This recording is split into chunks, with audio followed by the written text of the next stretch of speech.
Next topic है learning curve.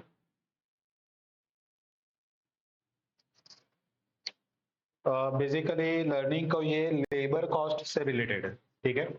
तो होता ये है कि जनरली मार्जिनल कॉस्टिंग और रेंटल कॉस्टिंग में अपन लर्निंग ये जो लेबर का कॉस्ट है उसको लीनियर एज्यूम करते हैं। लीनियर बोला तो जैसे अगर सपोज एक यूनिट है, उसको अगर सपोज 5 आवर्स लगता है, तो अपन कितना भी यूनिट बनाए, जैसे अगर 10 बनाया तो 5 इंटू 10, अगर 50 बनाया तो 5 इंटू 50, यानी कि हर एक यूनिट के लिए नंबर ऑफ आवर्स वो यूनिफॉर्म ही रहेगा। लेकिन प्रैक्टिकल लाइफ में ऐसे नहीं होता है।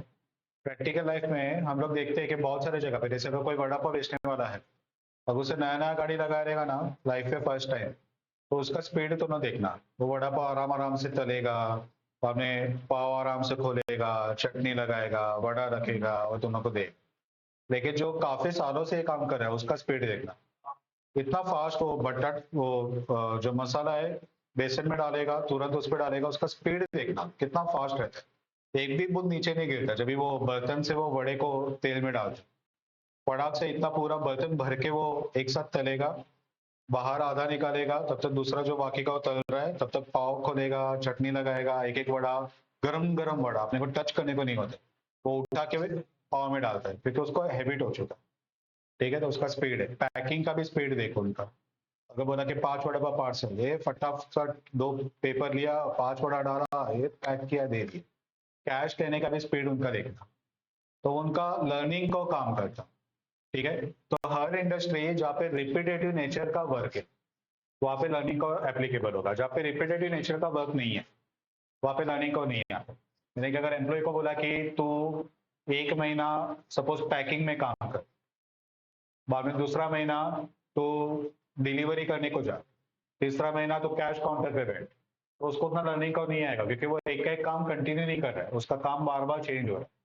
ठीक है, लेकिन उसको अगर एक ही काम बोला ना तो लर्निंग को में आ जाता। ठीक है, तो बेसिकली लर्निंग और लेबर से रिलेटेड है और mainly repetitive nature of work से रिलेटेड। ठीक है, अब लर्निंग का स्पीड कितना रहेगा, लर्निंग का इफेक्ट कितना रहेगा, तो प्रैक्टिकल लाइफ में ये अलग अलग रहता है। जैसे काम का नेचर वैसे वो अलग अलग रहता है। तो उन्होंने ये फेसबुक और यूट्यूब पे वीडियोस देखा रहेगा। जैसे वो अभी एक वीडियो मैंने अभी रिसेंटली देखा था कि एक चाइना की लेडी है, कंप्यूटर पे टाइपिंग कर रही है, तो फास्ट टाइपिंग है। बाद में वो इंडिया का बनाता है कि इंडिया का बंदा है वो उससे भी ज्यादा फास्ट कर रहा है टाइपिंग। ठीक है, तो लर्निंग का इफेक्ट है ना वो काम के नेचर के ऊपर डिपेंड है। अब जैसे फॉर एग्जांपल कोई ग्रिल वाला है, पूरा दिन बैठ के ग्रिल ही बनाता है, तो उसको लर्निंग इफेक्ट आएगा। लेकिन ग्रिल का भी काम बहुत कॉम्प्लिकेटेड है, यानी कि हर बार उसका जो डिजाइन रहेगा ग्रिल का वो सेम नहीं रहेगा, साइज रहेगा वो सेम नहीं रहेगा, तो वो उतना भी स्पीड लेके नहीं आएगा कि सीधा काम हाफ स्पीड में कर लिया। ठीक है, उसको भी धीरे धीरे करके उसका स्पीड इंप्रूव होगा, एकदम फास्ट इंप्रूव नहीं होगा। लेकिन अगर सपोज तुम लोग अपने घर पे लेडीज लोग को देखो, मम्मी खाना बनाती है, ठीक है, तो रोटी बनाने के टाइम पे मुझे वो बहुत अमेजिंग लगता है कि वो उसके ऊपर रोटी को बेलती है, और वो बेलती है ना, रोटी गोल गोल घूमता भी है और राउंड शेप भी लेता है। यानी कि वो घूमता कैसे ना मुझे आज तक नहीं समझा। तो तेरा लर्निंग कब आ चुका है लगता है, हम लोग को अभी उसमें एंटर होना ही बाकी है। तो वो बेलने के टाइम पे वो रोटी गोल गोल भी घूमता है और ऐसा राउंड शेप भी बराबर पकड़ता है, और एक तरीका पूरा रोटी पे पतला जाड़ा एक सेम है। यानी कि हम लोग जब भी जेंट्स लोग ऐसा बनाने को जाते हैं जो कभी कभार बना रहे या फिर बनाए नहीं है, फर्स्ट टाइम ट्राई कर रहे, तो हमारा पहले तो गोल घूमता ही नहीं है, गोल शेप नहीं लेता है, और एक जगह पे बहुत पतला एक जगह पे बहुत जाड़ा, यानी कि इवन नहीं रहता। ठीक है, तो इवन जब भी लड़कियां छोटी एज में जब भी मम्मी लड़कियों को सिखाना स्टार्ट करती है कि शादी करने के बाद तुझे भी वहाँ पे बनाना पड़ेगा, तभी से सीखना स्टार्ट कर, तो इनिशियली उनका भी वही प्रॉब्लम रहता है। धीरे धीरे करके उनका स्पीड पकड़ना स्टार्ट होता है। और अभी जो मम्मी एकदम डेवलप स्टेज में है, ठीक है, उनको अगर देखेंगे तो एक तरफ वो तवा रखा रहता है, रोटी एक बेलती है, तब तक तवा गर्म होता है, और इतना साइक्रोनाइजेशन रहता है कि उसको परफेक्टली पता है कि तवा गर्म होने को कितना टाइम लगेगा और मेरा रोटी बेलने को कितना टाइम लगेगा। वो रोटी ऊपर जाता है, वो अभी सेक के रेडी हो तब तक दूसरा बेल के रेडी रहता है।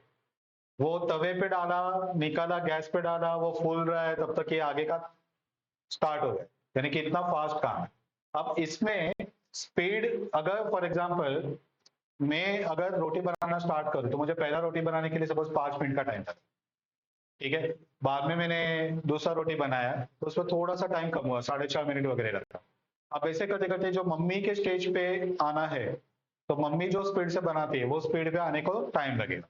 अब पॉइंट ये है कि उसके बाद में अगर फिर मम्मी को बोला कि और फास्ट बना, तो जो तवे पे जितना टाइम लग रहा है उतना तो देना ही पड़ेगा, उसको तो लोग कम नहीं कर पाओगे। तो टाइम एक लिमिट तक कम होगा, उसके बाद में स्टेबल हो जाए। तो लर्निंग को एक लिमिट तक काम करेगा, बाद में स्टेबल होता है। तो अगर तुम ग्राफ उसका ड्रॉ करोगे ना, जैसे फॉर एग्जांपल यहाँ पे यूनिट्स लिया और यहाँ पे टाइम लिया, तो पहले यूनिट को ज्यादा टाइम लगा, धीरे धीरे ये कम होते जाएगा, कम होते होते एक लिमिट तक आएगा, बाद में स्टेबल। यानी कि आगे की यूनिट्स के लिए लर्निंग इफेक्ट अभी काम करना बंद कर रहा है, एक्सपर्टाइज आ चुका है, एक्सपर्टाइज से आगे भी कुछ पॉसिबल ही नहीं। मिनिमम जो टाइम है उतना तो लगेगा। समझ गए। तो ये टाइप का लर्निंग का इफेक्ट दिखा देता है। अब ये कितना स्टीप है, अब यहाँ पे मैंने बहुत स्टीप बनाया, एक लर्निंग का ऐसा भी आ सकता है जो उतना स्टीप नहीं है। तो यहाँ पे लर्निंग इफेक्ट स्लो है, यानी कि वो एम्प्लॉय सीख रहा है लेकिन स्पीड आने के लिए टाइम लग रहा है। स्पीड आएगा लेकिन बहुत टाइम के बाद आएगा, ठीक है। कुछ काम जल्दी से नहीं आते अपने को, कितना भी अपन मेहनत करें लेकिन उसको टाइम लगता है। और कुछ काम बहुत इजी है, वो फटक से आ जाते हैं। जैसे फॉर एग्जांपल फैक्ट्रीज में क्या होता है, वो गुड्स बनने के बाद ना कन्वेयर बेल्ट रहता है, उसके ऊपर गुड्स आगे आगे जाता है, ठीक है। तो पैकिंग वाला क्या करता है, कन्वेयर बेल्ट पे गुड्स आ रहा है तो 2-3 एम्प्लॉयज को खड़ा किया रहता है, कन्वेयर बेल्ट पे जैसे गुड्स आ रहा है ना, तो वो प्रोडक्ट को उठाता है, एक बॉक्स रहता है, वो बॉक्स पे वो डालता है। जैसे अगर 6-6 का बॉक्स, तो वो 6-6 डालता है, बॉक्स को बंद करके साइड में रखता है, दूसरा बॉक्स ओपन करेगा, वापस प्रोडक्ट आते ही रहेगा कंटिन्यू, वो प्रोडक्ट उठाएगा और इसको बॉक्स पे डालेगा। इनिशियली अगर ये काम अपने को दिया तो अपने को बहुत सिंपल लग रहा है कि बस प्रोडक्ट उठा के बॉक्स पे डालना है, लेकिन साइक्रोनाइजेशन इतना फास्ट है वो लोग का कि वो लोग को बॉक्स फ्लैट रखा रहता है, उसको बॉक्स स्टैंडिंग पोजीशन पे लेके आना है, और प्रोडक्ट तो कंटिन्यू आ रहे हैं, कन्वेयर बेल्ट रुक नहीं रहा है, तो प्रोडक्ट तो कंटिन्यू आ रहे हैं, तो आगे गिरते जाएंगे, जमा होते जाएंगे, तो वो गिरने से पहले वो प्रोडक्ट को उठा के बॉक्स पे डालना, तो वो बॉक्स इतने फास्ट अपने को स्टैंडिंग पोजीशन में लाना पड़ेगा। प्रोडक्ट कंटिन्यू आ रहे हैं और 6-6 प्रोडक्ट, 2-2, 3-3 प्रोडक्ट जितने हाथ का कैपेसिटी है उसके हिसाब से उठा के अपन उस पर रख रहे हैं। अब वो बॉक्स को उठा के साइड में रखना है, दूसरा बॉक्स लेना है, तब तक प्रोडक्ट तो आ ही रहे और प्रोडक्ट नीचे गिरने नहीं चाहिए।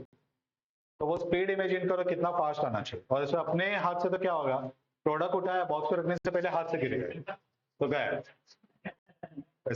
तो इनिशियली एम्प्लॉय को ये स्लो होगा, लेकिन बाद में वो लोग आंख बंद करके भी अगर ये काम करेंगे ना, वो लोग का हाथ बराबर बॉक्स पे जाएगा, बॉक्स से हाथ आएगा, प्रोडक्ट दूसरे हाथ से उठा रहे, वो ये बॉक्स पे डाल रहे, बॉक्स बंद करे, साइड में डाल दे, वो इतना फास्ट हो जाएगा कि अपन इमेजिन भी नहीं कर पाएंगे, ठीक है। तो कुछ जगह पे लर्निंग इफेक्ट फास्ट रहेगा, कुछ जगह पे कम रहेगा, ठीक है।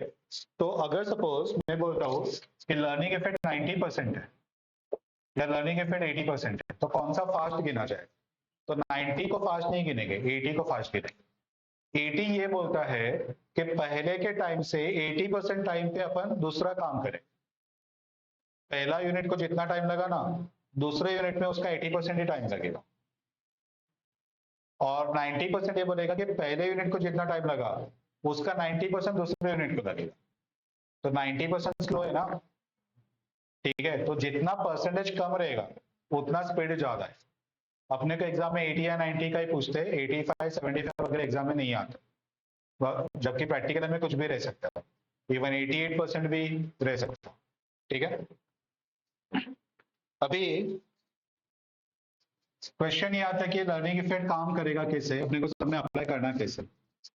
तो इसमें ऐसे हुआ कि सबसे पहले जो लर्निंग का जो कंसेप्ट डेवलप हुआ, तो उसमें एक्सपर्ट्स ने ऑब्जर्व करना स्टार्ट किया कि ये लर्निंग इफेक्ट काम करता कैसे, यानी कि टाइम कम हो रहा है लेकिन कैसे कम हो रहा है, उसका पैटर्न क्या है, ठीक है। जैसे अगर कंपनी पे एक ऑर्डर मिला, पहला ऑर्डर बनाया, उसके बाद दूसरा ऑर्डर मिला, तो लोग सोचते थे उसे जल्दी बन गए, तो उनको समझ में आया कि कुछ तो टाइम कम लगा, लेकिन कितना कम लगा, तो उन्हें कैलकुलेट करने को ट्राई किया। बहुत सारे फॉर्मूलाज अप्लाई किए, समझ में नहीं आ रहा है कि टाइम कम लग रहा है, लेकिन कितना कम लग रहा है समझ में नहीं आ रहा है।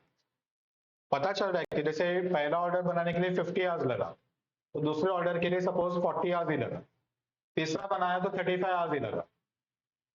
ठीक है, तो प्रपोर्शन समझ में नहीं आ रहा है कि पहले 10 आवर्स कम हुआ, अब 5 आवर्स ही कम क्यों हुआ, कितना परसेंट कम हुआ, कैसे अंदाजा लगाए, समझ में नहीं आ रहा है। ठीक है, तो हमने फाइनली ऑब्जर्व कर करके एक्सपर्ट्स को पता चला कि ये जो लर्निंग का इफेक्ट है ना, वो ऑलवेज क्वांटिटी डबल होने पे काम करता है।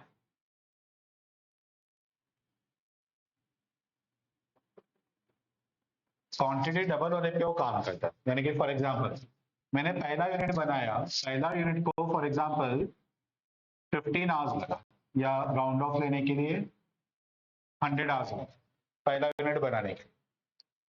जब ये क्वांटिटी डबल होगा, सपोज सेकेंड यूनिट बनाया, डबल हो गया क्वांटिटी, लर्निंग इफेक्ट काम करेगा। अब एक पकड़ो कि 90% लर्निंग इफेक्ट, तो दूसरे यूनिट पे 100 का 90%, 90 आवर्स ही लगेगा। अब ये वापस 90% कभी काम करेगा जब ये क्वांटिटी डबल होगा, यानी कि तीसरे पे भी आएगा, लेकिन वो दोनों 90% निकालोगे ना, उतना कम नहीं होगा, वो कुछ और नंबर से कम होगा। 90% कभी दिखाई देगा जब ये क्वांटिटी डबल होगा, यानी कि 2 का 4 हो गया, तो 90 का 90% आएगा। 90 क्या है, ये वाला, उसके पहले वाले का 90%। ठीक है, यानी कि 81 आवर्स में काम होगा।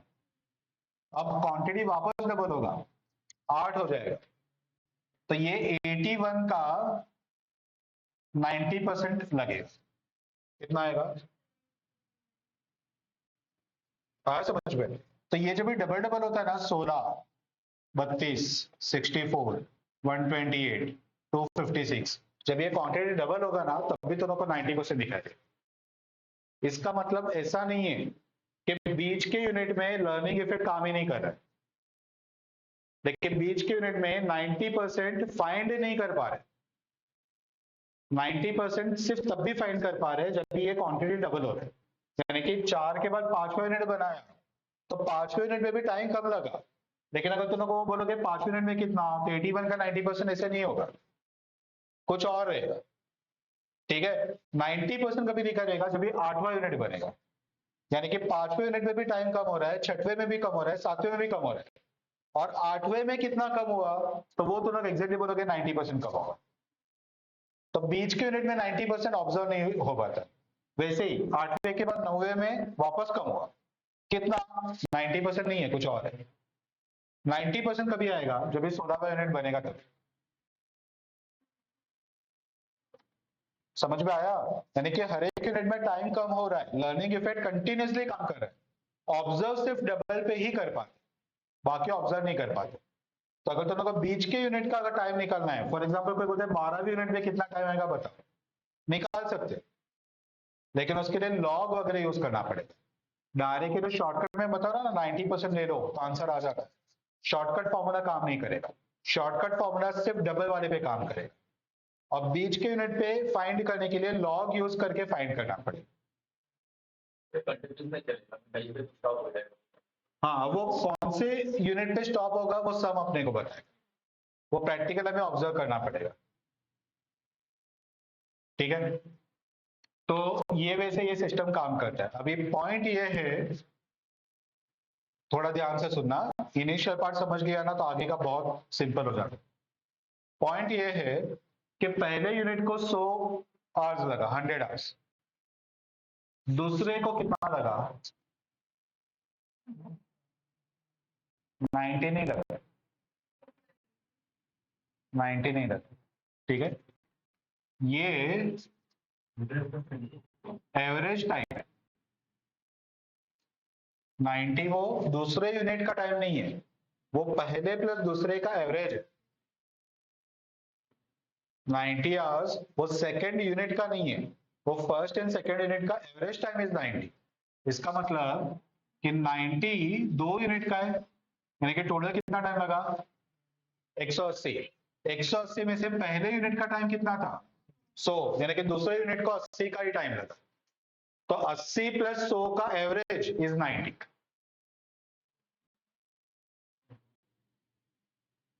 समझा? तो time for nth unit, nth बोला तो यहाँ पे सेकेंड यूनिट का टाइम कितना, तो 80 आएगा, 180 माइनस 100।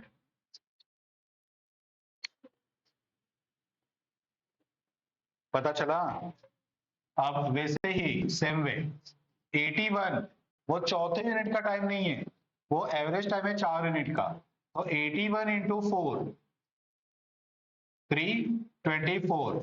अब इस पे अगर तुम बोलोगे कि बताओ तीसरे यूनिट का टाइम कितना, चौथे यूनिट का टाइम कितना, नहीं मिलेगा, क्योंकि ये 324 टोटल टाइम है।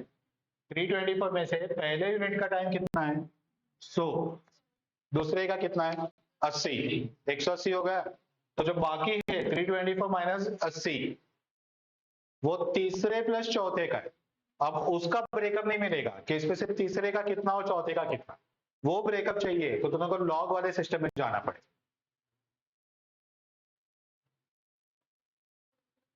समझा? तीसरे और चौथे का आंसर अलग से नहीं मिलेगा, एवरेज मिलेगा, टोटल मिलेगा, इंडिविजुअल का नहीं मिलेगा।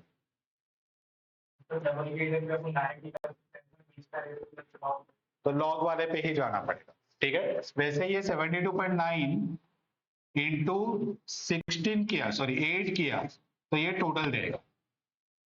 पॉइंट समझ में आ रहा है? वैसे बताओ कितना आएगा ये पॉइंट।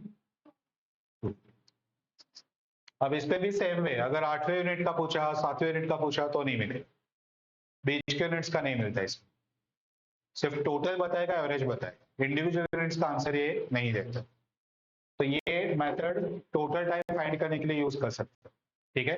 अब नेक्स्ट इंपॉर्टेंट पॉइंट, कभी कभी सब में तुमको यूनिट के जगह पे लर्निंग को बैच वाइज दे।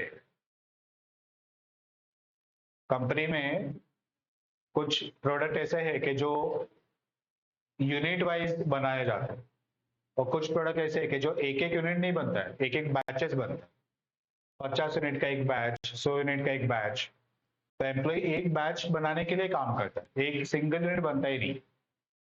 जैसे वड़ा पाव वाला एक सिंगल वड़ा पाव भी बना सकता है, लेकिन वो सिंगल वड़ा पाव जनरली नहीं बनाता है, वो कढ़ाई में एक साथ पूरा 10-12 वड़ा एक साथ डालता है, उसको तलता है। यानी कि अभी क्या हो रहा है, बैच प्रोडक्शन हो रहा है, सिंगल का प्रोडक्शन नहीं हो रहा है। पॉइंट आया समझ में? ठीक है। तो जहाँ पे बैच वाइज दिया रहेगा ना, तो ये लर्निंग इफेक्ट बैच वाइज काम करेगा। तो दोनों यहाँ पे जैसे लिख रहे हो क्वांटिटी, तो क्वांटिटी की जगह बैच लिखोगे, तो फर्स्ट बैच, जैसे हर बैच फॉर एग्जाम्पल 50 यूनिट का है, तो फर्स्ट बैच यानी कि 50 यूनिट का टाइम। अगर उसे सम पूछता है कि बताओ तीसरे 30 यूनिट का टाइम कितना, नहीं मिलेगा, दोनों को एक साथ 50 का ही टाइम मिलेगा। पता चला? तो फर्स्ट बैच, उसके बाद में सेकंड बैच, उसके बाद में फोर्थ बैच। फोर्थ बैच बोला तो एक बैच में 50 यूनिट, यानी कि 4 बैच में 200 यूनिट का प्रोडक्शन। तो अगर दोनों को बोला 150 यूनिट का प्रोडक्शन बताओ, तो नहीं मिलेगा। अब तुम लोग को ऐसे समझेगा कि सम बैच वाला है कि यूनिट वाला है, तो दोनों को एक डेटा यहाँ पे सब में ढूंढने का, हर सब कि फर्स्ट बैच का आवर्स दिया है कि फर्स्ट यूनिट का आवर्स दिया। ऑलवेज फर्स्ट का टाइम सब बताएगा, तो वो फर्स्ट यूनिट का रहेगा तो यूनिट वाइज काम कर रहा है, और फर्स्ट बैच का दिया तो बैच वाइज काम कर रहा है। क्या उन्होंने बोला कि time required to manufacture first batch is 100 hours. Each batch will consist of 50 units. ठीक है। तो दोनों को जो पहला टाइम दिया ना, वो एक बैच का दिया 100 यूनिट का। अब ये 100 यूनिट में पहले यूनिट का टाइम कितना, तो तुम लोग ऐसे नहीं बोल सकते कि 100 आवर्स 50 यूनिट के लिए, यानी कि एक यूनिट के लिए 2 आवर्स। अरे लर्निंग का काम करेगा ना, हर यूनिट पे टाइम कम होगा ना, तुम लोग एवरेज नहीं पकड़ सकते कि एक यूनिट का 2 आवर्स। लर्निंग को इसीलिए तो थोड़ा कॉम्प्लिकेटेड होता है, क्योंकि एवरेज टाइम निकाल ही नहीं पाते अपन। पॉइंट समझा मैं क्या बोल रहा हूँ? ठीक है। तो ये वैसे ये लर्निंग का इफेक्ट है। अभी यहाँ पे दो टाइप के सम अपन सॉल्व करेंगे। एक ऐसा सम के जो डबल वाले सीरीज में आ रहा है, तो यहाँ पे लॉग वगैरह यूज नहीं करना है। डबल वाला सीरीज या तो क्वांटिटी करेगा या तो बैच करेगा, कहीं पे भी डबल वाला सीरीज काम कर रहा है, ठीक है, तो तुम लोग को वहां पे डबल वाले सीरीज वाला कंसेप्ट अप्लाई करके टाइम वगैरह निकालना है। और दूसरे वेराइटी का सम जो डबल वाले सीरीज में नहीं आ रहा है वैसे क्वांटिटी का लोग दोनों को टाइम पूछेगा, तो उस पर कंपल्सरी लॉग वगैरह अप्लाई करना पड़ेगा। तो पहले अपन ये डबल वाले सीरीज वाला सम सॉल्व करते हैं, वो हो जाने के बाद में लॉग वाले सीरीज पे जाए। ठीक है, चलो देखते हैं।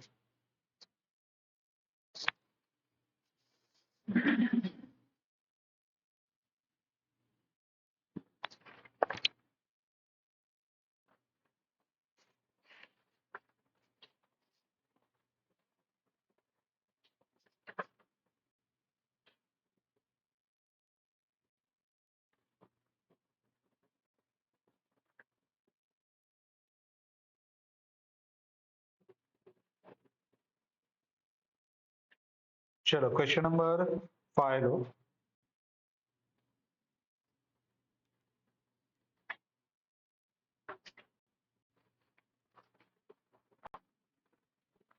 Question number 5.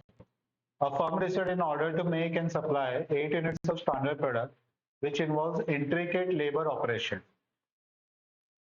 The first unit was made in 10 hours.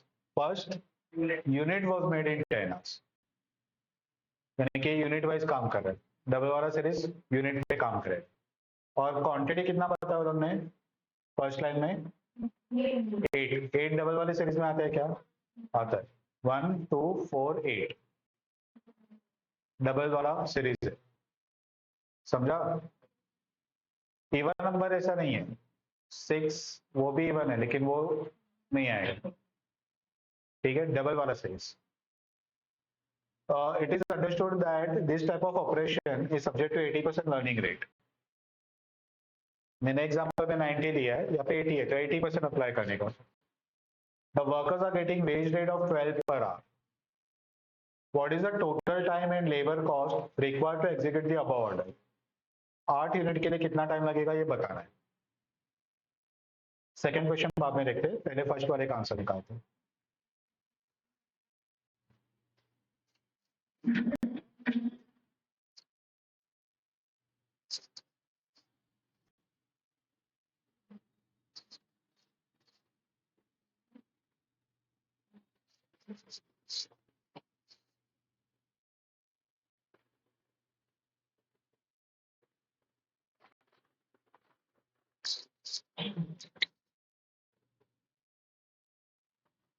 सबसे पहले टाइम फॉर फर्स्ट यूनिट, इसको ना ए लेटर से डिनोट किया जाता है, equal to 10 hours. First unit के लिए 10 आवर्स लगे। Number of units, number of units इसको एक्स लेटर से डिनोट किया जाता है 8। ठीक है, वेज रेट दिया है 12 रुपीज पर आवर। अभी यूनिट्स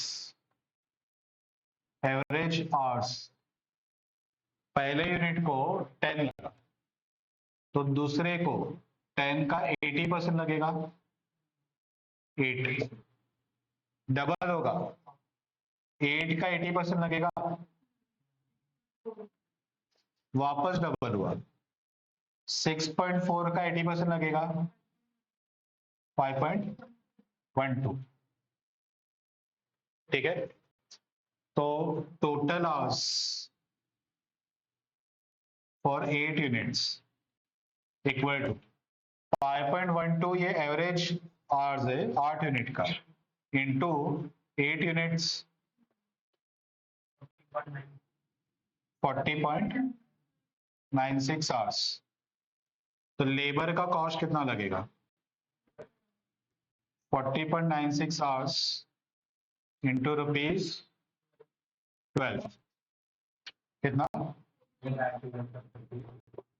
5। समझ गए? क्वेश्चन नंबर 2 में आ जाओ उसके।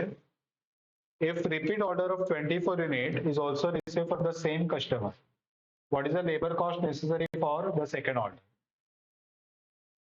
24 यूनिट डबल वाले सीरीज में आता है क्या?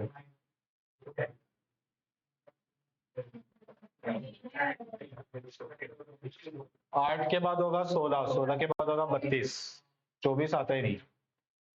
ठीक है, तो इस पे लॉग वाला यूज करना पड़ेगा। ठीक है, गड़बड़ मत करना। एक पहले का ऑर्डर है और प्लस 24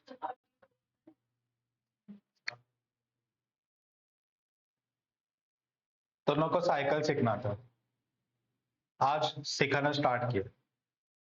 ठीक है, आज थोड़ा सा साइकिल सिखाया, पकड़ पकड़ के हम लोग साथ पे साइकिल के साथ चल रहे थे, तो उन्होंने साइकिल का प्रैक्टिस की। कल वापस साइकिल सीखने का ट्रेनिंग आगे कंटिन्यू हो, तो क्या जीरो से स्टार्ट होगा? एक दिन पहले का जो है वो तो माइंड में रहेगा ही ना, तो उसके आगे का पार्ट सीखोगे। तो जब भी 8 यूनिट बनाने के बाद 24 यूनिट का नया ऑर्डर मिला, तो वो 24 यूनिट में से पहला यूनिट जो बनाएंगे ना अपन, 24 यूनिट बनाना है, यानी कि पहले 8 वड़ा पाव बनाए, अभी 24 का दूसरा ऑर्डर मिला, तो जो 24 वड़ा पाव का पहला वड़ा पाव बनाएंगे वो एक्चुअली पहला नहीं रहेगा, वो 9th रहेगा।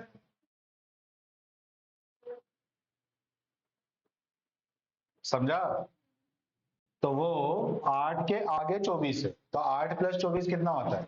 32। 32 डबल वाले सीरीज में आता है। समझा? तो अभी टाइम कितना लगेगा? 5.12 का 80%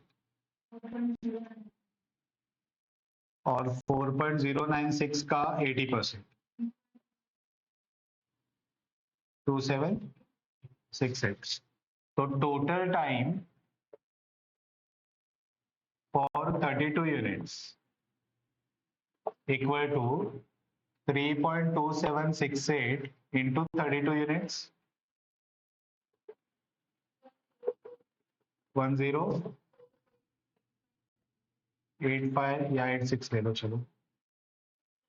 ठीक है, अब ये 32 यूनिट का है, 1 से 32, उसमें से 1 से 8 यूनिट का पहला ऑर्डर था, उसका टाइम माइनस कर दो, less hours for first order of 8 units, कितना?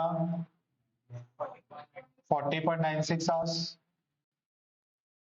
Therefore, time required for second order of 24 units, 104.86 minus 40.96, 89,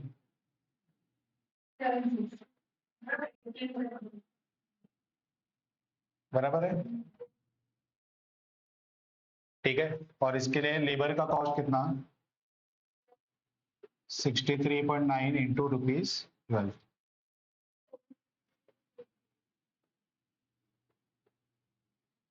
अब ये प्रैक्टिकल में कितना इंपॉर्टेंट है देखो, अगर सपोज मार्केट बहुत कॉम्पिटेटिव है कि अगर 5-5 रुपए के लिए भी ऑर्डर हाथ से जाता है, कस्टमर अपने पास आएगा, अपन बोलेंगे कि पहले यूनिट को 10 आवर्स लगा, तो 8 यूनिट तो कितना लगेगा? 80।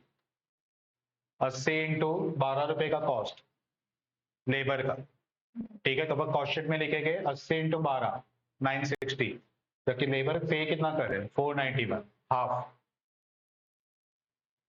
तो अगर 5-5 रुपए के लिए भी अगर ऑर्डर जाते रहेगा, तो अपन तो सीधा डबल पैसा चार्ज करें, तो अपना कॉम्पिटिटर कम पैसे में प्रोडक्ट सप्लाई कर रहा है, और अपन सोचते बैठे कि इसको इतना परवड़ता कैसे? अरे उससे बराबर कैलकुलेट किया है, लर्निंग का कैलकुलेशन अप्लाई करके उसे लेबर का एक्यूरेट आवर्स निकाला देगा, तो उसका लेबर का कॉस्ट कम आया, लेबर का कॉस्ट कम आया तो टोटल कॉस्ट कम आएगा, प्रॉफिट ऐड करके सेलिंग प्राइस कम आएगा। और हम लोग लेबर का कॉस्ट ही गलत ले रहे हैं, हर एक यूनिट के लिए 10 तो 10 ही पकड़ रहे हैं। लर्निंग के बाद दोनों का टाइम कम होते जाता है प्रोपोर्शनेट। तो कॉम्पिटेटिव मार्केट में आज के डेट में लर्निंग को प्रैक्टिकल अगर बहुत इंपॉर्टेंस दिया जाता है, और इसके लिए सीएमए इंस्टीट्यूट को भी पता है कि ये कंसेप्ट प्रैक्टिकली बहुत इंपॉर्टेंट है, इसके लिए इसके समय भी एग्जाम में डालना फ्रीक्वेंटली फॉलो कर। आया समझ में? अब ये एलपीपी के पास लेके जा नहीं सकते, क्योंकि लीनियर नहीं रहा ना, इसका जो मैंने डायग्राम बताया वो ऐसे आया ना, ये लीनियर नहीं है। अगर डायग्राम ऐसे रहता ना तो लीनियर। तो एलपीपी के पास ये प्रॉब्लम लेके जा नहीं सकते, ये अपने को ही सॉल्व करना पड़ेगा।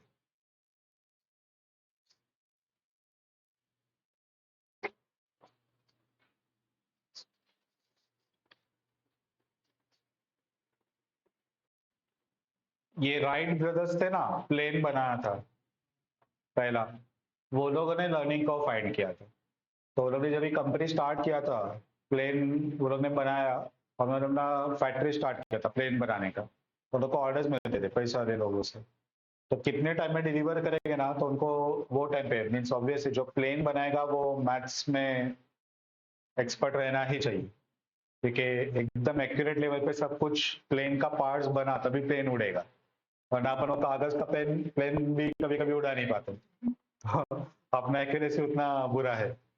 तो वो लोग ये चीज को ढूंढ रहे थे कि इसका ये कैसे काम कर रहा है। तो उन्होंने ये ढूंढा था कि डबल वाले सीरीज में लर्निंग इफेक्ट दिखाई देगा।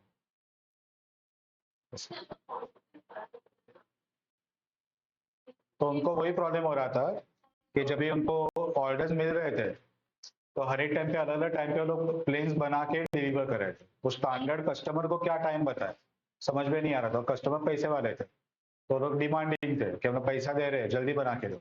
लेकिन जल्दी कितना बना पाएंगे कि नहीं बना पाएंगे, तो लोग ये कैलकुलेट कर रहे थे। तो लोगों को समझ में नहीं आ रहा कि लेबर आज हर बार अलग अलग क्यों लग रहा है।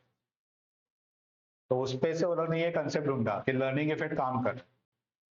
और पहले बहुत सारे परम्यूटेशन कॉम्बिनेशन फाइंड किए थे कि उन लोग को आंसर नहीं मिला। बाद में डबल वाले से इसका उनको क्लिक हुआ कि डबल वाले में बराबर दिख रहा है, वैसे हुआ।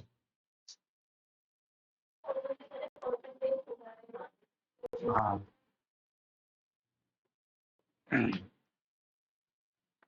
हो गया ना ये। चलो क्वेश्चन नंबर 3 पे आ जाओ। Illustrate the use of learning curve for calculating the expected average unit cost of making 4 machines and 8 machines. तो लोग ऐसे नहीं बोल रहे कि पहले 4 बनाओ बाद में 8 बनाओ, 3 तो लोग ऐसे नहीं बोल रहे कि पहले 4 मशीन बनाओ बाद में 8 बनाओ। तो 4 + 8 12 होगा, डबल वाले सीरीज में नहीं आएगा। तो लोग बोल रहे कि अगर 4 मशीन बनाया तो कितना कॉस्ट आएगा बताओ, और 8 बनाया तो कितना आएगा वो बताओ। 4 वाला भी डबल वाले सीरीज में आता है, 8 वाला भी डबल वाले सीरीज में आता है। तो ये शॉर्टकट वाले सम का ही पार्ट है, ठीक है। Direct labour need to make first machine 1000 hours, यानी कि ये मशीन यूनिट वाइज काम कर रहा है, बैच वाइज नहीं काम कर रहा है, ठीक है। लर्निंग रेट 90% है, लेबर कॉस्ट 15 पर आवर है, मटेरियल कॉस्ट 1,50,000 है, fix cost for either size of the order 60,000। Either size of the order यानी कि कितना भी यूनिट बनाओ 60,000 का 60,000 ही रहेगा, ठीक है। तो गया इतना ही कॉस्ट दिया। तो पहले ये टेबल बना के अपन एवरेज टाइम और टोटल टाइम फाइंड करेंगे, और उसके बाद में कॉस्ट दिया है तो स्टेटमेंट ऑफ कॉस्ट अपने को बनाना पड़ेगा 4 मशीन का 8 मशीन का, ठीक है।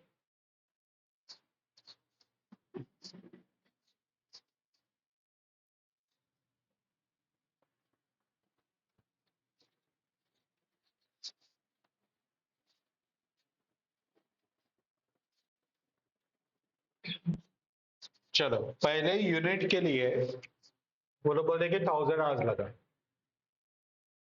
और अब देखो 4 and 8 ये दो के लिए फाइंड कर नंबर ऑफ यूनिट्स, ठीक है।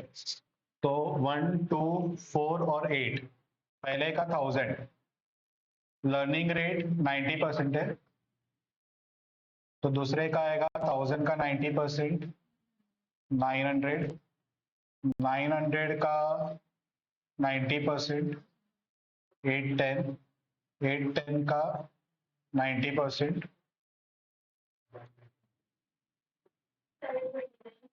729। तो यहाँ पे ये नीचे लिखा तो भी चलेगा। Total hours for first one 4 units, तो 810 into 4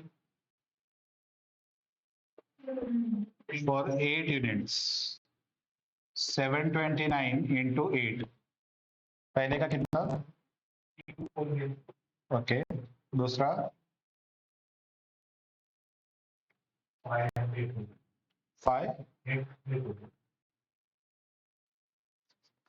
चलो अभी statement of cost 4 machine 8 machine.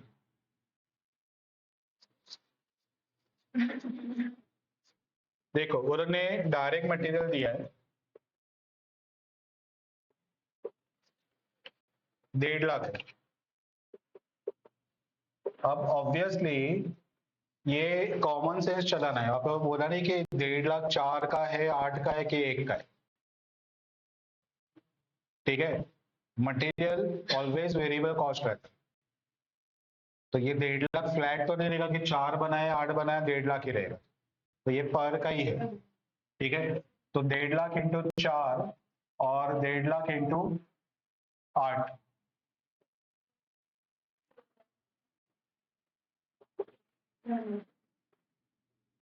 और लर्निंग का ऑलवेज सिर्फ लेबर पे काम करता है, मटेरियल पे लर्निंग का नहीं है। मटेरियल पे इकोनॉमीज ऑफ स्केल आता है, इकोनॉमीज ऑफ स्केल इकोनॉमिक्स में ये कंसेप्ट आता था। तो इकोनॉमीज ऑफ स्केल कैसे काम करता है?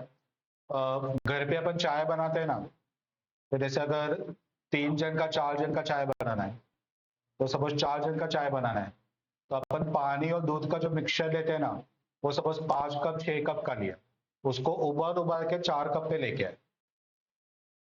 ठीक है, लेकिन ये जो सामने वाला चाय वाला है, वो देखो पूरा बर्तन भर के चाय बनाते हो, तो अगर वो उबालेगा भी तो भी उसका उतना एवापोरेशन नहीं होगा, क्योंकि क्वांटिटी इतना बल्क में लिया है ना, कि अगर सपोज वो फॉर एग्जांपल एक साथ 50 कप का बना रहे, तो उसको प्रोपोर्शनल ऐसे नहीं लगता है कि 6 कप में 4 कप, तो 50 कप के लिए कितना, उसको उससे कम लगेगा, तो वो इकोनॉमीज ऑफ स्केल काउंट होता है। तो लर्निंग का उससे लेबर में मटेरियल में इकोनॉमीज ऑफ स्केल आता है, जब तक वो बताएंगे नहीं, अपने को एज्यूम नहीं करने का लीनियर हर एक यूनिट के लिए सेम मटेरियल लगे। आया समझ में? और वो भी हर इंडस्ट्री में इकोनॉमीज ऑफ स्केल नहीं है। ठीक है, जहाँ पे प्रोडक्ट के लिए जितना मिनिमम मटेरियल चाहिए उतना चाहिए ही, तो उसमें कितना भी क्वांटिटी एक साथ बनाओ मटेरियल कम नहीं हो। ठीक है, कुछ इंडस्ट्रीज में ये काम करता है। डायरेक्ट लेबर, अब ये जो डायरेक्ट लेबर है ये अपने वर्किंग नोट से आएगा, तो 3240 आवर्स है इंटू पर आवर 15 रुपया है, और यहाँ पे 5832 आवर्स इंटू 15 रुपये, कितना? ओके, तो हमको मिलेगा प्राइम कॉस्ट, ऐड करेंगे ओवरहेड्स, बराबर है कि फिक्स ओवरहेड है 60,000 का फॉर एनी बैच साइज, 60 का 60 ही रहेगा, तो total cost divide by number of units, 4 और 8, एवरेज कॉस्ट पर यूनिट।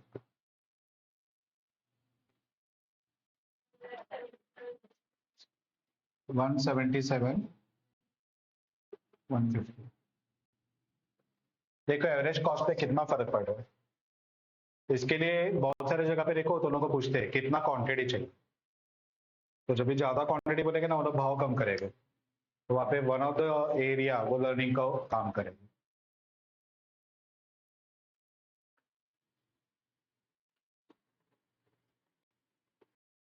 बड़े ऑर्डर मिले सपोज अगर अपने को, तो अपन सामने रॉ मटेरियल भी बल्क में खरीदेंगे तो अपने को डिस्काउंट मिलेगा, और वही डिस्काउंट अपन कस्टमर को पास ऑन करें, तो इकोनॉमीज ऑफ स्केल वहां पे भी यूज होता है।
दूसरा आ रहा है, कितना आ रहा है?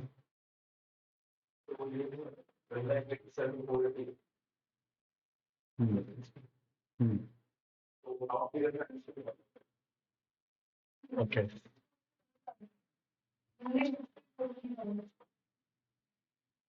ये कितना आया?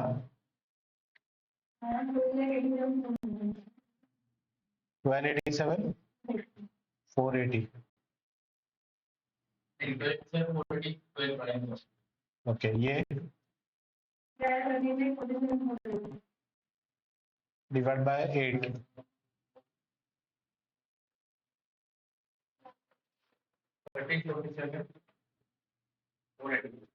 डिवाइड बाय 8,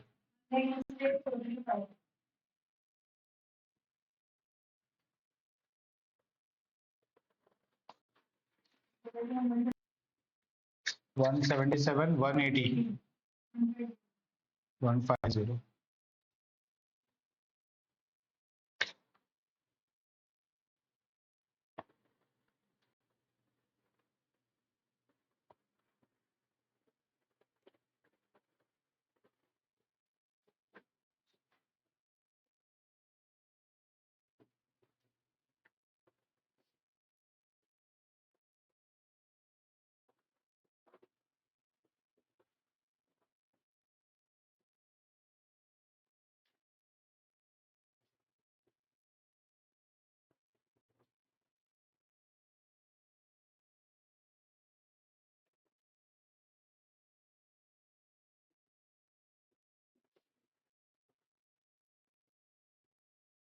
हो गया?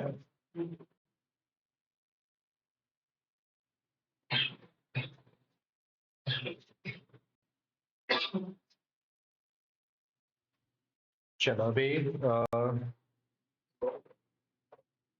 क्वेश्चन नंबर 1 में आ जाओ।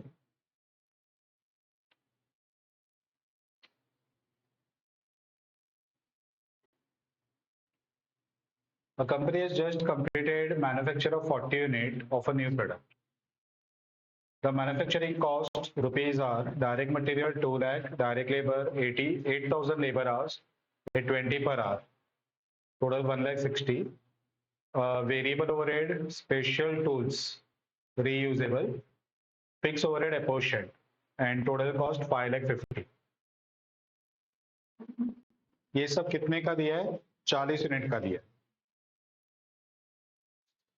The company has policy to add profit of 12% on selling price. Sales का 12% प्रॉफिट है, सेल्स का कॉस्ट का नहीं, ठीक है।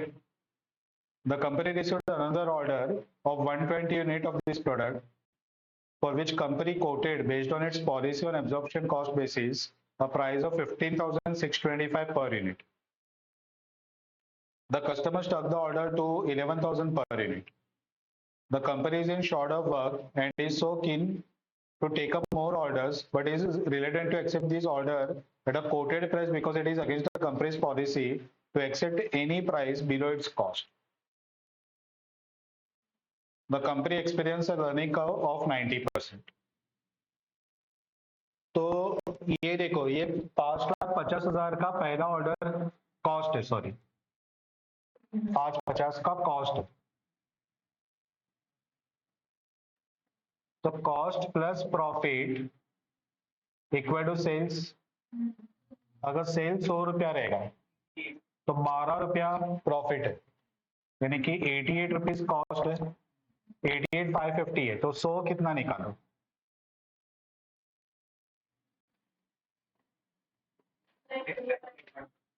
6,45,25। अब ये 625 40 यूनिट का है, तो डिवाइड बाय 40 करो।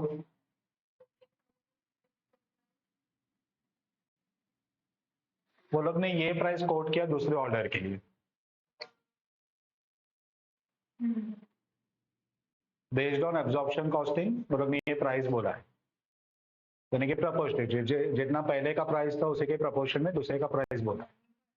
लेकिन प्रॉब्लम क्या हुआ, ये लोग ने लर्निंग कर्व कंसिडर नहीं किया, क्योंकि जैसे अपन आगे और 120 का ऑर्डर लेंगे, लर्निंग का इफेक्ट काम करेगा ना, तो आवर्स कम होगा, लेबर का कॉस्ट कम होगा। और दूसरा, ऊपर वाले टेबल में फिक्स कॉस्ट एपोर्शन्ड है। जब भी तुम लोग को ये लाइन लिखा हुआ रहता है कि कंपनी के पास काम नहीं है, वो लोग को ऑर्डर चाहिए, जरूरत है, तो समझ जाने का कि ये रिलेवेंट कॉस्टिंग का मिक्सअप कर। काम नहीं है यानी कि अगर अपने को जरूरत है तो कम से कम प्राइस चार्ज करो। और कम से कम प्राइस कैसे निकालेंगे? तो बेस्ड ऑन रिलेवेंट कॉस्टिंग, जो रिलेवेंट है वही रिकवर करो, जो रिलेवेंट नहीं है वो रिकवर मत करो। हाँ, अगर अपने पास बहुत सारा काम है, अपना दुकान है, लोग लाइन में खड़े काउंटर पे, काय का रिलेवेंट कॉस्टिंग? रेगुलर प्राइस सबको चार्ज मारो, जिसको लेना है ले, वरना जाओ, हमारे पास बहुत कस्टमर। लेकिन अपन ऐसे ही खड़े, कोई कस्टमर आ ही नहीं रहा है, तो बाहर बोर्ड लगाएंगे 20% ऑफ, 10% ऑफ। ये सब कभी आता है जब ये काम नहीं रहेगा, तब भी आता है। तो रिलेवेंट कॉस्टिंग ऐसे जगह पे काम करता है। आया समझ में? तो ये जो फिक्स कॉस्ट है ये अपने को निकालना पड़ेगा। ये रिलेवेंट है ना, अपोर्शन्ड है, स्पेसिफिक इनकर नहीं कर रहे। ऐसे भी काम लो मत लो, ये फिक्स कॉस्ट रहेगा ही। ठीक है, तो वो ऑर्डर से रिकवर करने को ट्राई मत करो। दूसरा, लेबर पे लर्निंग का इफेक्ट लो, तो लर्निंग कॉस्ट से लेबर का कॉस्ट कम हो जाएगा। और उसके बाद में नया सेलिंग प्राइस निकालो। यहाँ पे हमने 15,000 का प्राइस कोट किया है कस्टमर को, कस्टमर 11,000 से ऊपर देने को तैयार ही नहीं है, और कंपनी बोल रही है कि 11,000 बोला, तो ये 550 को अगर दोनों डिवाइड करोगे 40 से, कितना आएगा बताओ? 13,750। तो अपना कॉस्ट से भी नीचे जा रहा है, 11,000 बोला था, इसके लिए वहां पे लाइन लिखा है कि company is related to accept the offer at below cost. आ रहा है समझ में? तो कंपनी बोल रही है कि कॉस्ट ये है 13,000, तो 11 में ऑर्डर कैसे एक्सेप्ट करे? अरे लेकिन तूने कॉस्ट ही गलत कैलकुलेट किया है, उसमें से फिक्स कॉस्ट निकाल दे, लेबर में लर्निंग को अप्लाई करके लेबर का प्रॉपर कॉस्ट ले, और उसको तो 11 से कंपेयर कर। अगर उसमें अगर लॉस हो रहा है तो तेरा बात बराबर है कि ऑर्डर एक्सेप्ट मत कर, कॉस्टिंग ही गलत है अभी। समझ में आया?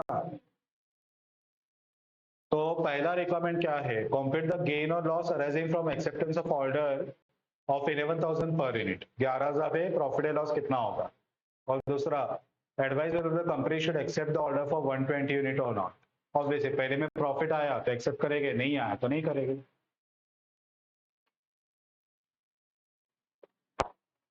अब ये क्वेश्चन में हमने ले तो लिया, लेकिन डबल वाला सीरीज है क्या वो देखा ही नहीं।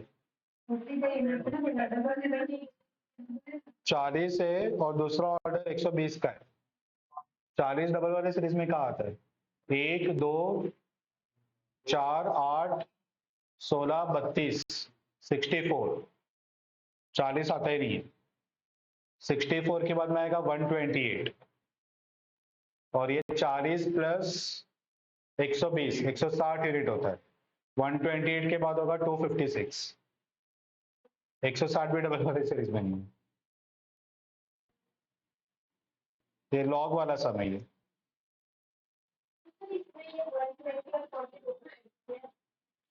क्योंकि पहले जैसे वो सब में हमने पहले जो सम दिया उस पर कैसे किया, पहले 8 का ऑर्डर मिला, बाद में 24 का मिला, तो 24 के लिए 0 से स्टार्ट नहीं होता है, वो 9th यूनिट से 24 यूनिट स्टार्ट होता है। ये 41 से 120 यूनिट यानी कि 160 यूनिट तक जाए।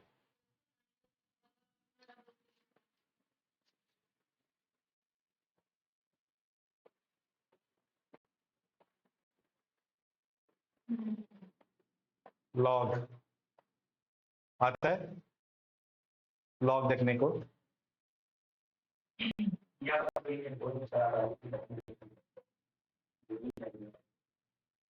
चलो, एक रिलीफ प्रोवाइड करता हूँ। लॉग टेबल यूज किए बिना कैलसी पे ही फाइंड करें, ठीक है? और दूसरा रिलीफ अप्लाई करता हूँ कि ये सब में लॉग अप्लाई करना ही नहीं है,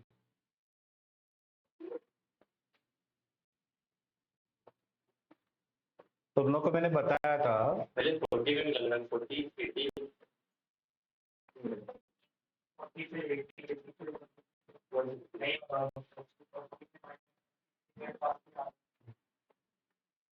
तुम लोग को मैंने बताया था कि लर्निंग का दो वे से काम करता है, या तो यूनिट वाइज या तो बैच वाइज। पता कैसे चलेगा कि यूनिट वाइज या बैच वाइज है? पहले यूनिट का आवर्स दिया तो यूनिट वाइज काम कर रहा है, और पहले बैच का आवर्स दिया तो बैच वाइज काम कर रहा है। तुम लोग को टेबल में 40 यूनिट का लेबर आवर्स 8000 आवर्स दिया है, ये 40 यूनिट का है, यानी कि 40 यूनिट का एक बैच पकड़ो तो पहले बैच का दिया अपने को 160 यूनिट टोटल है, 40 प्लस 120। तो पहला बैच 40 का, दूसरा बैच 80 का, तीसरा 120 का, चौथा 160 का, यानी चौथे बैच का टाइम चाहिए, पहले बैच का टाइम चाहिए, और पहला और चौथा डबल वाले सीरीज में आ रहा है। ठीक है, अब इसमें बच्चे लोग का एक गड़बड़ होता है, वो लोग लॉग अप्लाई करते हैं लेकिन फिर भी आंसर गलत होता है। डबल वाले सीरीज में भी तो लोग लॉग अप्लाई करके आंसर निकाल सकते हैं, ऐसा जरूरी नहीं कि डबल वाले सीरीज में शॉर्टकट ही अप्लाई करते। अगर इसमें भी लॉग यूनिवर्सल है, वो कोई भी समय अप्लाई कर सकते हो, डबल वाले में भी नॉन डबल वाले में भी, वो एक्यूरेट आंसर देगा। ठीक है, तो ये समय भी लॉग तो लोग अप्लाई कर सकते हो। बच्चे लोग लॉग अप्लाई करते हैं लेकिन गड़बड़ करते हैं। बच्चे लोग क्या करते हैं, वो लोग बोलते हैं कि 40 यूनिट के लिए 8000 है नंबर ऑफ आवर्स, यानी कि पहले यूनिट का कितना, तो 8000 डिवाइड बाय 40, ठीक है, 200 आवर्स। ये वर्किंग ही गलत हुआ, क्योंकि तुम लोग अगर 8000 यूनिट को 40 से डिवाइड करोगे, यानी कि तुम लोग बोल रहे कि हर यूनिट के लिए 200 आवर्स ही लग रहा है, जबकि लर्निंग को में हर यूनिट के बाद नंबर ऑफ आवर्स कम हो, तो तुम लोग ये 8000 से पहले यूनिट का आवर्स नहीं निकाल सकते।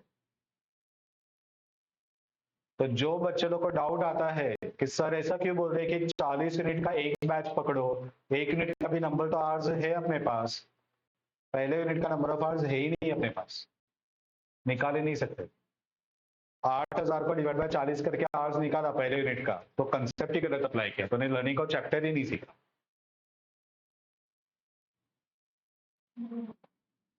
पता चला, पहला मिस्टेक।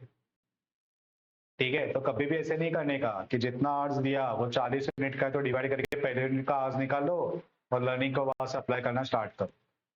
ठीक है, जितना आवर्स दिया है वो जितने भी यूनिट का दिया है, अगर वो एक यूनिट का दिया तो यूनिट वाइज वर्किंग करो, और अगर वो 5 यूनिट का 10 यूनिट का एक साथ दिया तो उसी को बैच का साइज बना लो, और वही बैच साइज के हिसाब से आगे बैच वाइज वर्किंग करो। एक यूनिट का नहीं निकाल सकते अपन।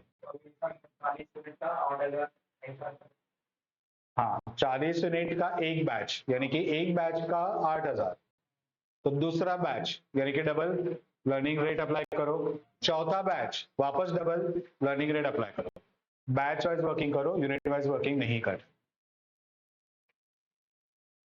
पता चला? तो पहले एक नोट लिखवाता हूं, नोट लिखो।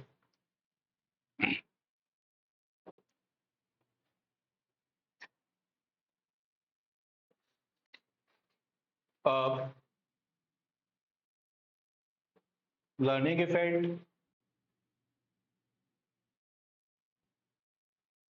can be seen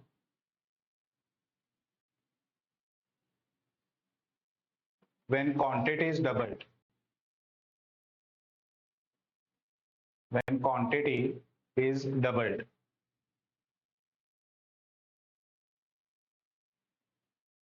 It may work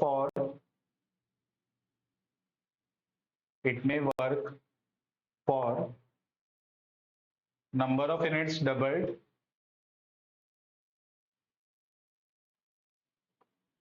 or number of batches doubled.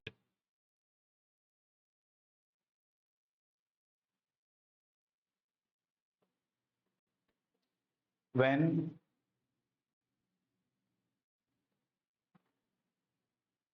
labor hours are given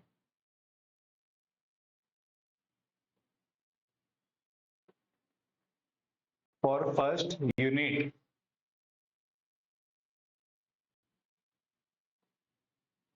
Double series works based on number of units.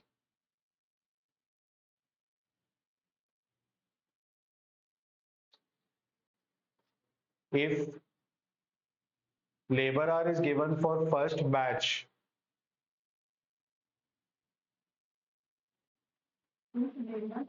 labor hours are given for first batch, double series works based on batches. Double series works based on batches.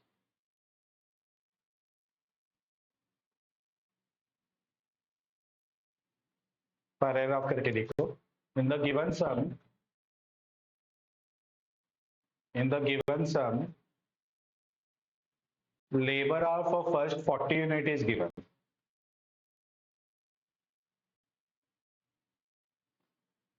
Labor hour for first 40 unit is given.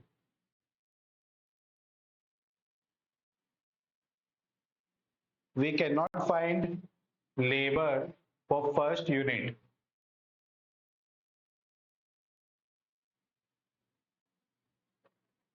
We cannot find labor for first unit, since for each unit learning effect will work.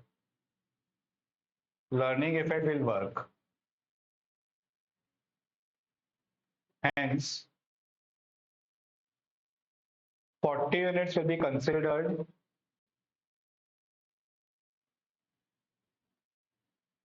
as one batch, and learning effect will be applied, learning effect will be applied based on number of batches.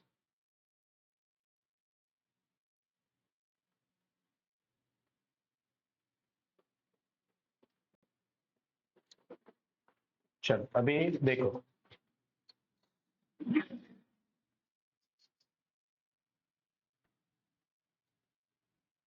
यहाँ पे time for first batch आ जाएगा 8000 hours है for 40 units. ठीक है, अपने को number of batch, number of units, average labour hours. First batch में 40 unit बना. सेकेंड बैच के लिए टोटल नंबर ऑफ यूनिट में लिखता हूं, दो बैचेस के लिए 40 इंटू 2 80 यूनिट बनेगा. फोर्थ बैच के लिए 40 इंटू 4 160 यूनिट बनेगा. हर बैच पे 40-40 यूनिट. ठीक है, एवरेज टाइम पहले के लिए 8000 लगा, दूसरे के लिए लगेगा 8000 इंटू 90%.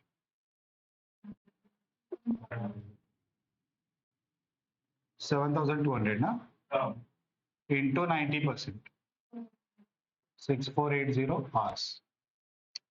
समझ में आया? नाउ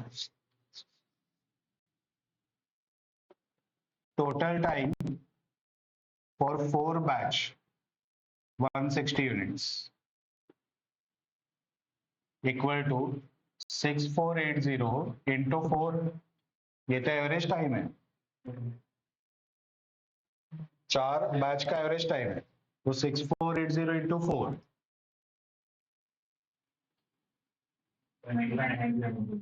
9. सॉरी, वापस हो गया तो 9. इस पे से total time for first batch 40 unit का 8000. तो labour hours for 3 batches, that is 3 into 40 120 units का। पहले बैच का टाइम माइनस किया, टोटल 4 बैच का लिया, यानी कि बाकी के 3 बैच का मिलेगा। हर बैच को 40 यूनिट, यानी कि 3 बैच का 17,920 आवर्स लगे। पता चला? ठीक है, तो ये कैसे काम कर रहा है? फर्स्ट बैच 40 यूनिट,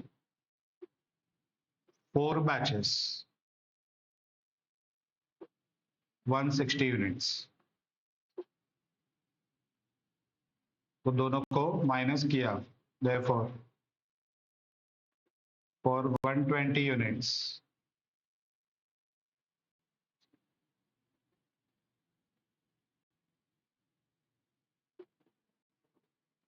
अपने को लगेंगे 3 बैचेस।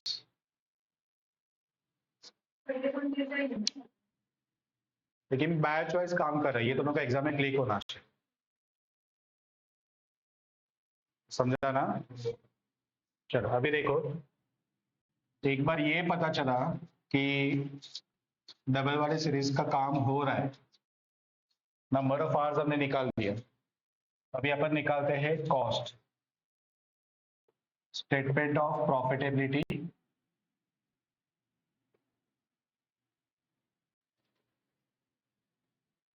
सबसे पहले direct material.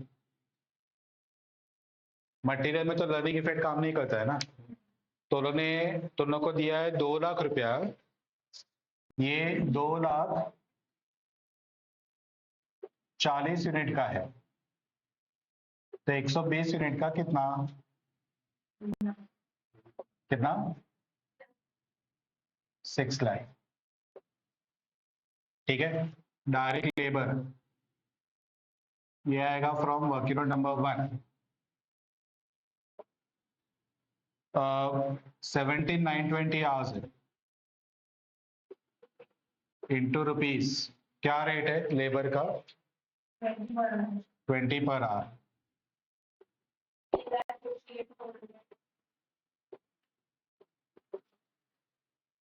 Next variable overhead. Variable overhead always relevant cost में अपन लेते हैं। ठीक है, कितना दिया है? 80,000 दिया है। अब है ना, इसमें एक थोड़ा सा ट्रिकीनेस यहाँ पे एक काम करता है, वो थोड़ा उन लोगों को केयरफुल रहना पड़ेगा। वेरिएबल ओवरहेड जनरली कुछ नहीं बोला रहेगा तो लेबर आवर पे एब्जॉर्ब होता है। ठीक है, तो जनरली लेबर को अपन लीनियर गिनते, रेगुलर मार्जिनल कॉस्टिंग, यानी कि एक यूनिट के लिए जितना लेबर आवर्स है सभी के लिए labour hours per unit same ही पकड़ते हैं। तो वेरिएबल ओवरहेड भी वही प्रोपोर्शन में आगे बढ़ता है। ठीक है, क्यों? क्योंकि लेबर अगर लीनियर है तो वेरिएबल ओवरहेड भी लीनियर ही आएगा, लेकिन यहाँ पे लेबर नॉन लीनियर है, लर्निंग को अप्लाई हो रहा है, तो वेरिएबल ओवरहेड भी वैसे प्रोपोर्शनली चेंज होगा। ठीक है, तो अपन यहाँ पे क्या करेंगे, वेरिएबल ओवरहेड पर आवर निकालेंगे। कितना है? तो लोग ने निकाला है 80,000, ये कितने आवर्स का है? 8,000 घंटे का है, यानी कि पर आवर ₹10।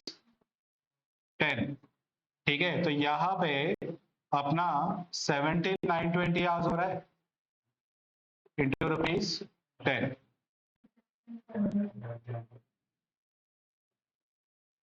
इसको मैं एग्जाम्पल के फॉर्म में बताने को ट्राई करता हूँ। अब ये टॉपिक मैंने दोनों को अभी सिखाया है। सपोज एज्यूम करो कि अगले हफ्ते कोई और बैच को सेम टॉपिक मुझे सिखाना, तो भी मेरा स्पीड बढ़ेगा, लर्निंग इफेक्ट काम करेगा। ठीक है, तो मुझे टेबल कैसे बनाना है सब कुछ याद है, तो फटाफट बनाऊंगा। कंसेप्ट कम टाइम में दोनों को कैसे एक्सप्लेन करना है वो मुझे समझ में आएगा कि हाँ ये मैंने फालतू का बोला, ये बोलने की जरूरत नहीं है, इसके बिना भी कंसेप्ट समझ में आता है, तो ये एग्जाम्पल से निकाल दो वगैरह, तो लर्निंग इफेक्ट काम करता है। ठीक है, तो ये केस में अगर मैं लेक्चर लेता हूँ तो इलेक्ट्रिक का बिल आता है, ठीक है, जब मेरा लेक्चर का टाइम ही कम हो गया तो वेरिएबल ओवरहेड भी प्रोपोर्शनली कम होगा ना। जब लेबर काम ही नहीं कर रहा है तो वेरिएबल ओवरहेड क्यों इंकर होगा? लॉजिक बैठ रहा है अभी? इसके लिए पहले लेबर को सॉरी वेरिएबल ओवरहेड को लेबर के ऊपर फाइंड करते, और जब ये लेबर आवर्स कम हो गया तो वेरिएबल ओवरहेड प्रोपोर्शनेट कम हो जाए। अदरवाइज अगर तुम डायरेक्ट यूनिट वाइज लेते ना कि 80,000 वो 4,000 यूनिट 40 यूनिट का, तो 120 यूनिट का कितना, तो वो ज्यादा है, क्योंकि लेबर ही काम नहीं कर रहा है तो वेरिएबल ओवरहेड को इंकर करने का सवाल आता ही नहीं। पता चला? चलो अभी नेक्स्ट क्या है, स्पेशल टूल्स। ब्रैकेट में क्या लिखा है? अगर वो रीयूजेबल है तो वो इररिलेवेंट हो गया ना। क्यों इररिलेवेंट हुआ? क्योंकि जो कॉस्ट स्पेसिफिक ये ऑर्डर लेने से इनकर होता है वो रिलेवेंट है। ये तो तुमने एक बार स्पेशल टूल ऑलरेडी पहले के ऑर्डर के लिए ले लिया है, अब उसको तो ना बार बार यूज करने वाले हो, तो ये ऑर्डर लो या मत लो ये कॉस्ट तो चेंज होगा ही नहीं। और अगर अपने को काम की पहले ही जरूरत है तो फिर नाटक नहीं करने का कि ये भी मेरा कॉस्ट है, ये भी मुझे रिकवर करना है, तो वही कॉस्ट लेने का जो तुरंत स्पेसिफिक ऑर्डर से रिलेटेड कवर करे। ठीक है, तो ये इररिलेवेंट में काउंट होगा, ये नहीं आएगा, इसका नोट लिखना पड़ेगा अपने को। ठीक है, नेक्स्ट क्या है, फिक्स ओवरहेड एपोर्शन्ड। ये तो हमने स्पेसिफिक केस कवर ही किया था कि फिक्स ओवरहेड जो भी एपोर्शन रहते हैं वो इररिलेवेंट ही आते हैं। ठीक है, तो अपने को मिलेगा total cost, total relevant cost कितना आ रहा है बताओ?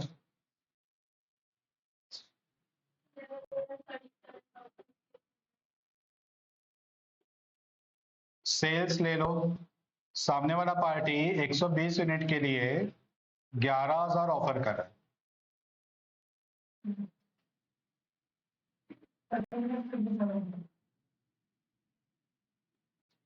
प्रॉफिट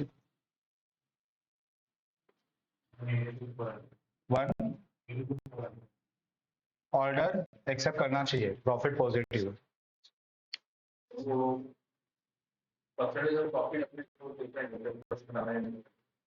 निकालो देखो, 13,20,000 पे कितना परसेंट है? 12% निकालो, 158, तो अपने को प्रॉफिट हो रहा है 182 पर, 12% से ज्यादा प्रॉफिट आ रहा है। और उन्होंने ये नहीं बोला है कि 12% प्रॉफिट हम लोग को कमाने के लिए ऑर्डर एक्सेप्ट करना है, उन्होंने बोला है कि हम लोग को लॉस पे नहीं बेचना। तो 12% कमाना वालों का ऑब्जेक्टिव ये नहीं, बोले के पास पहले ही काम नहीं है, 12% पकड़ के बैठे तो और बेरोजगार रह जाए। ठीक है, तो प्रॉफिट आया तो ऑर्डर एक्सेप्ट कर, समझा?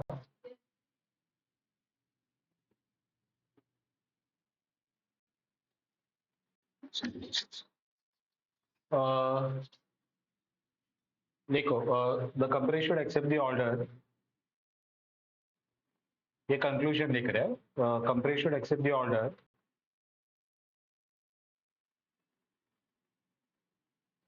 since there would be profit of rupees, since there would be profit of rupees 182,400.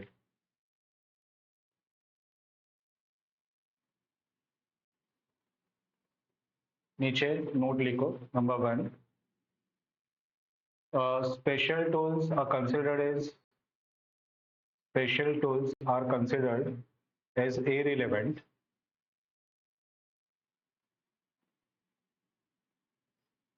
since it is reusable. Since it is reusable. Note number 2, fixed cost apportioned. Special tools भी होते हैं, reusable भी होते हैं, तो current asset पे लेने का है तो इसमें वो डिपेंड है उसके अकाउंटिंग के ऊपर कि उसका रीयूजेबल यानी कि कितने टाइम तक रीयूजेबल। अगर मोर देन 1 ईयर का रहेगा तो फिक्स्ड एसेट में जाएगा, लेस देन 1 ईयर का तो करंट एसेट में जाएगा। Fixed cost apportioned is always irrelevant.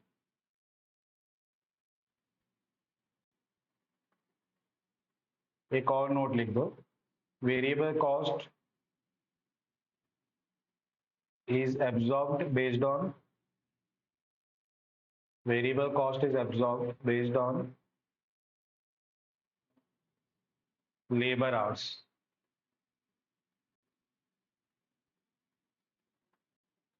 Okay.